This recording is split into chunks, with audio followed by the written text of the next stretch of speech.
Hello, I'm the Media Wiz, because one art forum wasn't enough, and today's subject is going to be interesting because I'm not much of a wrestling guy. Not that I don't like it, it's just that I've never gotten into it. So, yeah, this is going to be a bit of a pickle. I know, I can just call up some of my reviewer buddies who do watch wrestling, and they can do most of the wrestling trivia for me. Alright, see who wants to cross over.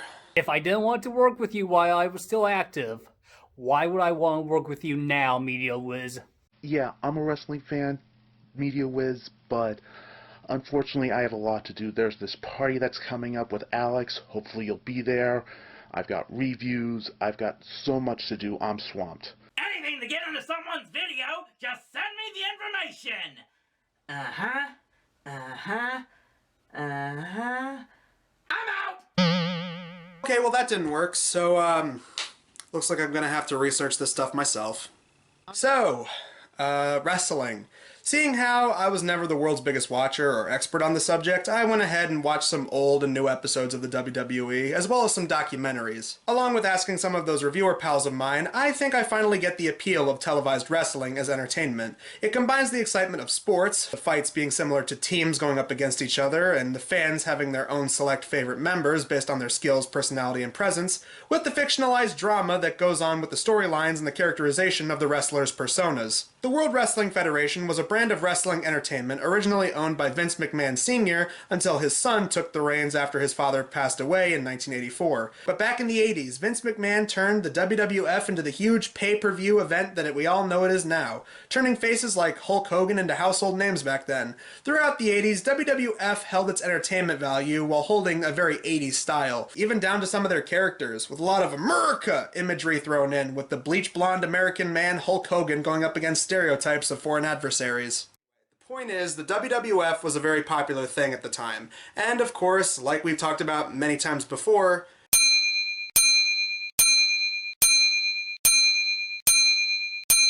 companies are going to try and jump at the chance when there's a popular brand to try and expand into various different articles of merchandise. And of course, board games are no exception, which is why we got WWF, the VCR board game. So, okay, this is the front of the box, and you got the WWF logo, because this is back when we were still calling it that, and we got the Acclaim logo, and need to remind everybody that Acclaim also made that other VCR golf game that I hear is supposedly worse than the one I did a review of. Then you got this film reel, which I'm assuming is supposed to go along with the whole VHS tape VCR angle of this. The VCR WWF WrestleMania game. Over 175 WWF live action highlights. So crack the box open, and oh, we got another pamphlet, just like with the VCR golf game. The Masters of the Game, trademark. Exciting VCR sports games. Touchdown, slam dunk, goal, hole in one. Oh, well there you go. That's, again, another callback to VCR golf. Acclaim's action-packed line of VCR sports games combines the best of board game fun and strategy with excitement and realism of live-action VHS videotape highlights. Each game features a colorful game board, strategy cards, playing pieces, dice, and a 2-hour VHS tape chock full of exciting sports action. Well, that's true because I'm actually going to see, yeah, there it is right there, the VCR golf game, and as I pointed out in that review, that's about almost 2 hours worth of golf footage. Other games we have here, we have VCR quarterback and VCR hockey, VCR basketball, and then the actual game itself. Masters of the Game, hot stuff for the Nintendo Entertainment System. So this is basically just a plug for video games. And let's point out right here, they have an ad for winter games on NES. And on top of that, they also have Rambo on NES. No, Contra is a lot worse. I played Rambo.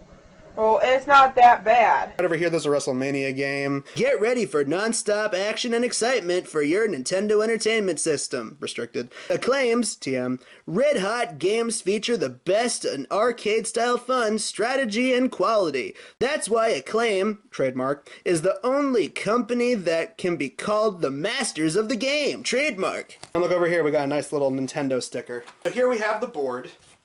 We have the pieces here, which these look pretty stock. It's just, you know, your average game pieces, and then a die. Warranty registration card. Apparently this was a big thing with these old VCR games. Got the cards here, rules and instructions. And we got this thing, which is just kind of decorative. It just kind of holds everything in place and makes sure nothing gets too effed up. Then we have the actual VHS tape over here. So here we are in that nice Blockbuster video style blue and yellow. Alright, so let's pop the tape in and see how this goes and see how this helps us along the actual game itself. Oh, we're already off to great quality on the tape. Masters of the Game. They really loved that title, apparently. I mean, they even gloated about it in that one pamphlet we read. BA VCR basketball.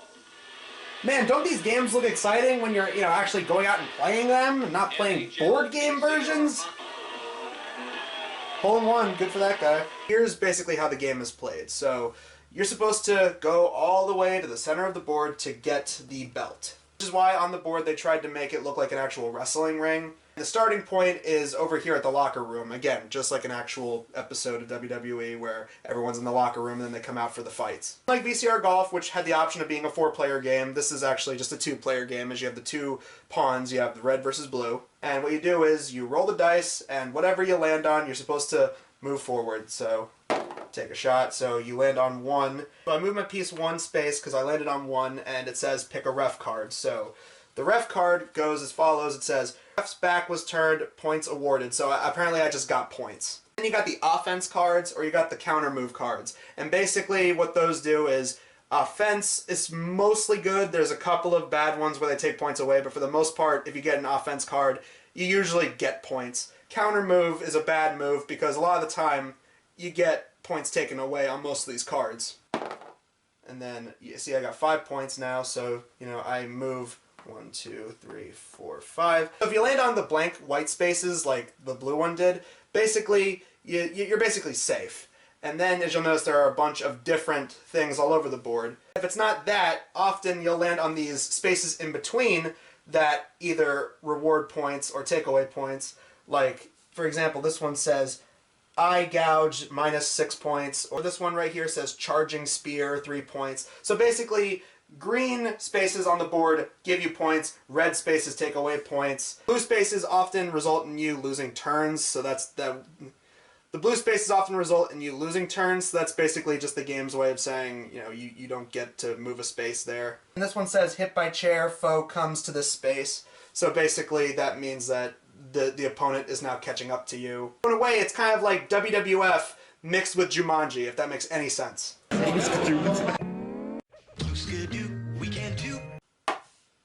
5. 1, 2, 3, 4, 5. I land on VCR, and that's one of the big things. So if you land on VCR, what you're supposed to do is you're supposed to watch the match, and then at the very bottom of the screen, they either award you a certain amount of points, or they take a point away, or whatever. So basically, that's supposed to go along with this whole point system, like this card says right here. Okay, here we go. So red versus blue, we're supposed to coordinate that with what's on the board, the 2 pawns, the red versus blue pieces. And so whoever is the winner of the game itself, you gain points. So right there, it said the red player gets 9 points. So I just noticed something. On the board, there is a given slide to another space. So that means red gets to move over here. 6.